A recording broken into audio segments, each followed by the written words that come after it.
আসসালামু আলাইকুম এভরিওয়ান। আমি এখন দাঁড়িয়ে আছি কক্সবাজারের সেই জায়গায় যেখানে বাংলাদেশের সবচেয়ে বড় বড় উইন্ড পাওয়ার প্ল্যান্ট দাঁড়িয়ে আছে সারি সারি বিশাল টারবাইন নিয়ে। গণনা করলে মোট 24টা বিশাল পাখা দূর থেকে দেখলেও যে কাউকে থমকে দাঁড় করিয়ে দেবে। এটা অবস্থিত কক্সবাজারের উপকূলীয় এলাকায়। সমুদ্রের ঠিক ওপার থেকে যে বাতাসটা উঠে আসে সেই বাতাসই এখানে শক্তি হয়ে দাঁড়ায়। প্রতিটি টারবাইন ঘুরে ঘুরে বানায় গ্রিন এনার্জি, পরিবেশ বান্ধব বিদ্যুৎ। আগে যেখানে কয়লা আর গ্যাস ছিল ভরসা, এখন ধীরে ধীরে দেশে নবায়নযোগ্য শক্তি বাড়ছে। এই উইন্ড পাওয়ার প্ল্যান্ট তার বড় উদাহরণ।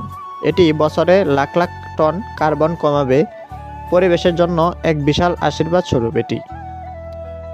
এই উইন্ড পাওয়ার প্ল্যান্টটি পাওয়ার চায়না চেংডু ইঞ্জিনিয়ারিং কর্পোরেশন দ্বারা নির্মিত এবং উইল্ডিং পাওয়ার কর্পোরেশন এসপিআইসি এর একটি সাবসিডিয়ারি বিনিয়োগ করছে এখানে মোট 24টি উইন্ড টারবাইন রয়েছে, প্রতিটি প্রায় 3 মেগাওয়াট ক্ষমতা সম্পন্ন।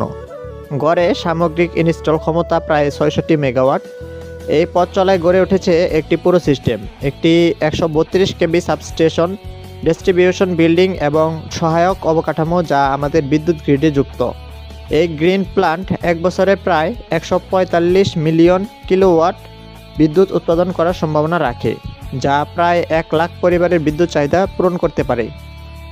তাই এটি শুধু একটি বিদ্যুৎ কেন্দ্র নয়, এটি পরিবর্তনের এক প্রতীক।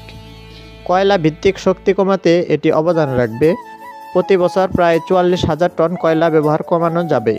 এখানকার কাজে শুরু থেকে স্থানীয় মানুষের জন্য কাজের সুযোগ তৈরি করেছে। প্রজেক্ট নির্মাণে প্রায় 1500 জনকে কাজ দেওয়া হয়েছে। তাছাড়া এই পুরো উদ্যোগটি আমাদের নতুন এক গ্রিন ভবিষ্যতের দিকে ইঙ্গিত দেয়, যেখানে আমাদের বিদ্যুৎ হবে শান্ত, পরিষ্কার এবং প্রাকৃতিক উপহার হিসেবে। দর্শক, আজকের ভিডিও এই পর্যন্তই। দেখা হবে পরবর্তী পর্যটন কেন্দ্রে। পরবর্তী পর্যটন কেন্দ্র হচ্ছে সাজেক ভ্যালি।